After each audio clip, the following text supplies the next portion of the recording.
నమస్తే. Welcome to open talk with ముజేటి. NEET paper leak అయిన ఇన్ని రోజులైనా కూడా ఆ సమస్య ఇంకా అక్కడే ఉంది. దానికి ఇంకా ఒక పరిష్కారం కూడా రాలేదు. దానికోసం సీజేపీ పార్టీ పుట్టుకొచ్చింది. ఆ తర్వాత సోనం వాంగ్చుక్ అనే ఒక వ్యక్తి వస్తున్నారు. అసలు ఎవరు ఈ సోనం వాంగ్చుక్? పేపర్ లీకేజ్ పైన నిరాహార దీక్ష చేస్తున్నారు. దీనిపైన మోడీ ఎందుకు నోరు మెదపడం లేదు? సో ఇలాంటి వాటిపైన మనతో పాటు ఉన్నారు కమాండర్ చీఫ్ ఎడిటర్ రామారావు గారు. వారితో సార్ నమస్కారం. నమస్తే సార్, ఎవరు సార్ ఈ సోనం వాంగ్చుక్? అసలు ఫస్ట్ నీట్ పేపర్ లీకేజ్ పైన సీజేపీ పార్టీ పుట్టుకొచ్చింది. ఇప్పుడు ఇతను ఈ నిరాహార దీక్ష నీట్ పేపర్ లీకేజ్ పైన ధర్మేంద్ర నాథన్ విద్యాశాఖ మంత్రిని రాజీనామా చేయాలని ఆయన డిమాండ్ చేస్తున్నారు. అయినా కూడా మోడీ ఇప్పటికీ నోరు మెదపడం లేదు. అసలు దీన్ని ఎలా చూడాలంటారు? నీట్ ఎగ్జామ్ జరిగిందండి మేలో, ఆ తర్వాత అది రద్దయింది. రీనీట్ ఎగ్జామ్ జరిగింది, దాని రిజల్ట్ వచ్చింది. ఆల్మోస్ట్ అదొక కొలిక్ వచ్చేసింది. దాంతో ఆ ప్రాజెక్ట్ ఆ వర్క్ ఏదైతే ఉందో అది క్లోజ్ అయిపోయింది. ఈ సంవత్సరం నీట్ది ఫలితాలు కూడా వచ్చాయి కనుక ఇక ప్రాసెస్లో పడతారు. కానీ ఇదైతే ఇంకా పరిష్కారం అవ్వలేదుగా. దీని వెనక ఏ కుట్రలు దాగి ఉన్నాయి, ఏ ఇబ్బందులు ఉన్నాయి అన్నది ఆ రోజు మనం భయపడ్డాం. మే 3 నీట్ ఎగ్జామ్ రద్దయినప్పుడు అప్పుడే పుట్టుకొచ్చింది కాక్రోచ్ జనతా పార్టీ. అప్పుడే పుట్టుకొచ్చింది అనేక మంది పిల్లలు అన్యాయం అయిపోతున్నారు, పిల్లల భవిష్యత్తు ఏంటి, వాళ్ళ గురించి ఆలోచించాల్సిన వాళ్ళు ఇట్లాంటి వాళ్ళు ముందుకొచ్చి ఆ నిరాహార దీక్షకు పూనుకోవాల్సి వచ్చింది. ఇదంతా ఎందుకంటే దీనికి కారణమైన ఎవరైతే కారణం ఉన్నారో విద్యాశాఖ మంత్రి సెంట్రల్లో ప్రధాని గారు, ఆయన రిజైన్ చేయట్లేదని. ఆయన రిజైన్ చేస్తే పరిష్కారం ఆటోమేటిక్ వస్తుందని కాదు, ఎవరో ఒకరు బాధ్యత వహించాలి కదా.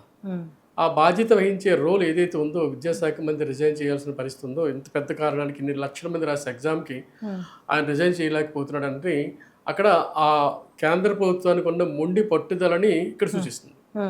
ఇప్పుడు ఈయన వాంగ్చుక్ గారు 19 రోజులుగా నిరాహార దీక్ష చేస్తున్నా సరే ఉలుకు పలుకు కేంద్ర ప్రభుత్వం నుంచి కనిపించట్లా. కారణం వీళ్ళొక విప్లవవాదులు, వీళ్ళొక వామపక్షవాదులు, వీళ్ళు వెళ్లకున్నది వాళ్ళే కదా, మన పార్టీకి మన భావజాలకు వ్యతిరేకం కదని ఒక పక్కన వాళ్ళు పడేశారు. అంటే ఈ యొక్క వార్త కూడా వినపడుతుంది. ఈయన సీజేపీ పార్టీని సపోర్ట్ చేస్తున్న వ్యక్తిగా ఉన్నాడు కాబట్టి కేంద్రం నోరు మెదపడం లేదు అన్న ఒక వార్త వినపడుతుంది. మరి అదెంతవరకు యాక్చువల్గా జరుగుతుంది అదేనండి.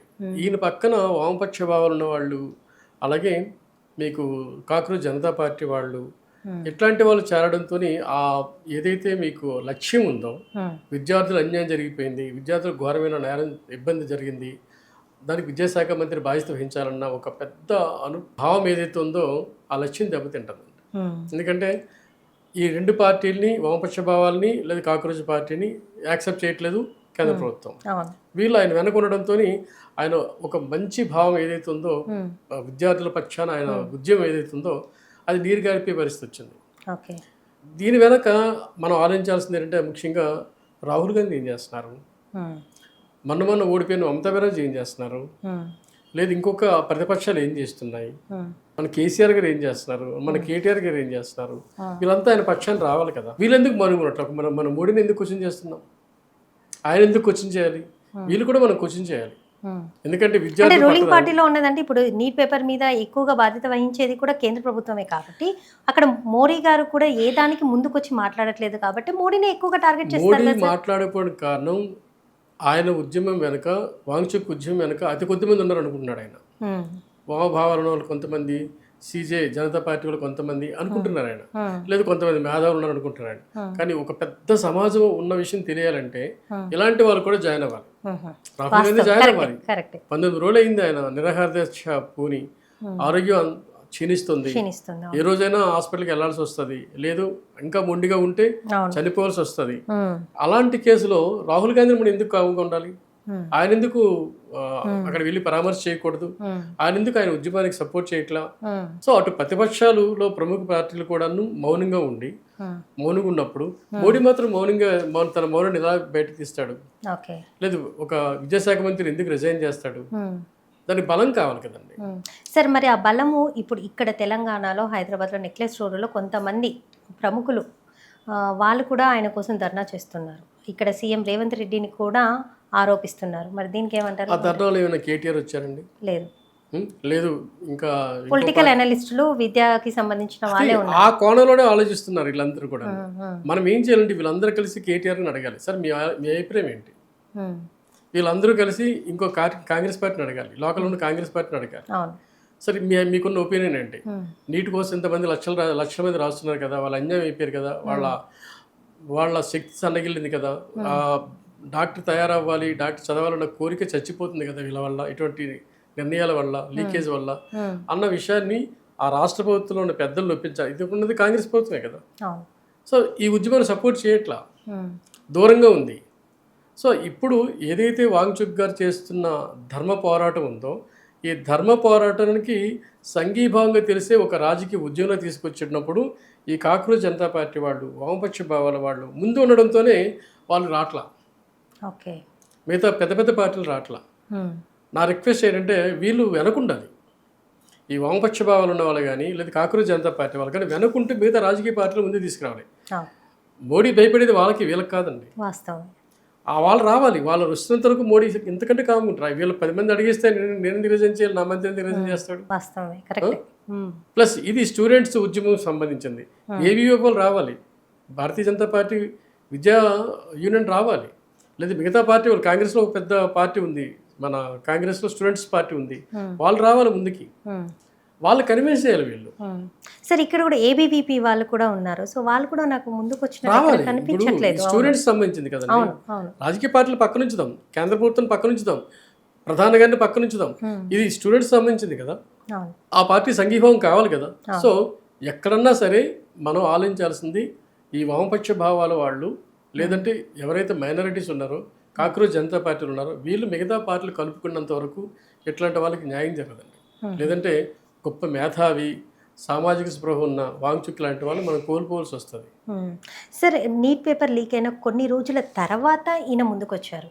ఆ నీట్ పేపర్ లీక్ అయిన వెంటనే ఈయన ఎందుకు ముందుకు రాలేదంటారు? మరి అంటే అంతవరకు ఉద్యమం ఉంది కదండి. ఇప్పుడు రాజీనామా చేయాలి అంటే ధర్నాలు చేశారు. కొంతకాలం అది నడుస్తుంది. ఒకసారి సో ఎప్పటికీ మొండి పట్టుదల ఉన్న వాళ్ళనే కదా ఎవరైనా ముందుకు వస్తారు. ఆయన ధర్మ పోరాటం చేస్తున్నాడు, అందులో డౌట్. ఎవరండి ప్రాణాన్ని త్యాగం చేస్తారు 19 రోజులు? ఆయనకి ఏమవుతుంది? ఎంతమంది ఆయన బ్యాక్గ్రౌండ్ కూడా అలాంటిదే. ఒక మంచి శాస్త్రవేత్త, ఇంజనీర్ అయ్యింది. ఆ లడఖ్ని ఏం చేశారు, ఆ విద్యా వ్యవస్థను ఏం చేశారు, దాని వెనుక ఆయనకున్న ఆలోచనలు ఏంటి, ఆయనకి శ్రమ ఏంది, ఇవన్నీ కాస్త అలాంటి వ్యక్తి ఉన్న అతను తప్ప అతను రాజకీయ నాయకుడు కాదండి. అట్లాంటి వ్యక్తి ధర్నా చేస్తూ నిరాహార దీక్ష చేస్తున్నాడంటే ఆయన సంఘీభావంగా మనందరం ఉండాలి, మన రాజకీయ పార్టీలు ఉండాలి. బీజేపీలు వస్తారా లేదా అని వేరే విషయం లేదు. మిగతా సార్ ఇక్కడ రాజకీయం కాదు కదా, విద్యార్థుల భవిష్యత్తు, ఆయన విద్యార్థుల కోసం ఆయన పోరాడుతున్నారు. ఒక ధర్మ పోరాటం, మీరు అన్నట్టుగా ఒక ధర్మ పోరాటం చేస్తున్నారు. ఏ పార్టీని దూషించడం లేదు. ఈ రోజు నీట్ రిజల్ట్ చాలా మంచిగా వచ్చింది కాబట్టి ఎవరు మాట్లాడట్లేదు, కానీ అదే రిజల్ట్ తారుమారు అయితే మటుకు అదే పెద్ద చర్చగా కూడా మారింది. రిజల్ట్ మంచిగా వచ్చింది లేదు మనకి ఎలా తెలుస్తుంది?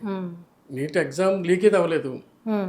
ఇక్కడ మీరు నీట్ ఎగ్జామ్ గురించి ఆలోచిస్తున్న ఒక విషయం మీరు మర్చిపోతున్నారు. ఏంటంటే ఒకసారి నీట్ జరిగింది, రద్దు అయింది, మళ్ళీ పరీక్ష పెట్టారు.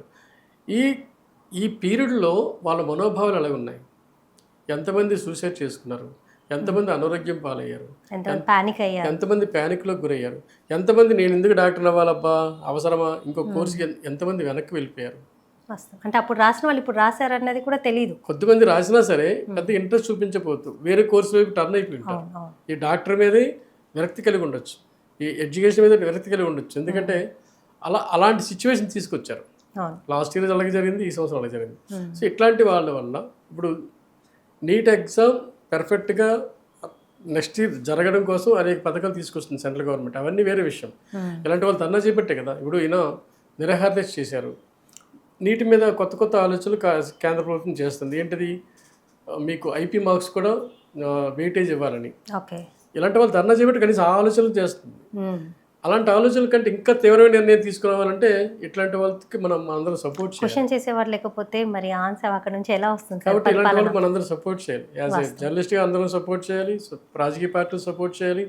మేధావర్గం ఒకటి సపోర్ట్ చేస్తే అవ్వదండి. మేధావర్గం చిన్న మేధావర్గం అది. వాళ్ళు ఏం చేయాలంటే ఎప్పుడన్నా సరే మేధావర్గం ఏం చేయాలంటే ఎప్పుడన్నా సరే మిగతా సమాజాన్ని కలుపుకొని మేధావర్గం వెనక ఉండాలి. వాళ్ళే ముందుంటే మన పోరాటం కాదని చెప్పేసి మిగతా సొసైటీ వాళ్ళు పట్టించుకోరు. నేను మళ్ళీ నేను రిక్వెస్ట్ చేస్తున్నా, వామపక్ష భావాలు ఉన్న వాళ్ళు కానీ, లేదు కాక్రోచ్ జనతా పార్టీ ఉన్న వాళ్ళు కానీ, వీళ్ళందరూ ఆలోచించాల్సింది వెనకాల ఉండి నడిపించాలండి. అప్పుడు మిగతా రాజకీయ పార్టీలు వస్తాయి. వీళ్ళే మేమే నాయకత్వం వహిస్తామంటే వాళ్ళు రారండి. కానీ నిజమే, ఇప్పుడున్న అపోజిషన్ పార్టీ వాళ్ళు కానీ ఎవరు కూడా ముందుకు వచ్చి ఆయన గురించి మాట్లాడడం లేదు, ఎవరు నోరు కూడా మెదపట్లేదు. అది ఏంటో మరి నాకు చూస్తారు కదా, కేటీఆర్ విద్యార్థులు అంటే ఆయన ప్రాణం. అవును, చాలాసార్లు విద్యార్థులు కలుస్తుంటారు, ఆయన మాట్లాడుతుంటారు, మినీ మీటింగ్లు పెడుతుంటారు. మరి అట్లాంటి ఆయన కూడా దీనికి సంఘీభావం వ్యక్తం. ఇది ఇక్కడ లోపం అక్కడ జరుగుతుంది. ఈ వామపక్ష భావాలు ఉన్న వాళ్ళు కానీ, లేదంటే ఇట్లాంటి మేధావులు కానీ, వీళ్ళ మనం తక్కువ అంచనా వేయకూడదు. మంచి వాళ్ళు, గొప్ప వాళ్ళు, వీళ్ళు కూడా సొసైటీలో ఆలోచిస్తున్నారు. ఆయన వాంఛితులు కానీ వీళ్ళు ముందుకు వస్తే మిగతా వాళ్ళు రారండి. ఇది మన స్టేజీ కాదు, ఇది ఇక్కడ మనకి సంబంధం లేదు అని అనుకునే రాజకీయ పార్టీలు ఎక్కువ మంది వెనక్కి వెళ్ళిపోతున్నారు. కాబట్టి వాళ్ళు ముందు పెట్టారనుకోండి, వీళ్ళు అనుకుంటే ఈ పార్టీకి కేంద్ర ప్రభుత్వం ఏదో ఒక యాక్షన్ తీసుకోలేదు ఖచ్చితంగా. ఏదైతే సార్, ఆయన ధర్మ పోరాటానికి మనమైతే మద్దతు పలుకుదాం, ఆయన సపోర్ట్ చేస్తూ ఆయన యొక్క ధర్మ పోరాటం సక్సెస్ అవ్వాలనే కోరుకుందాం. నమస్తే.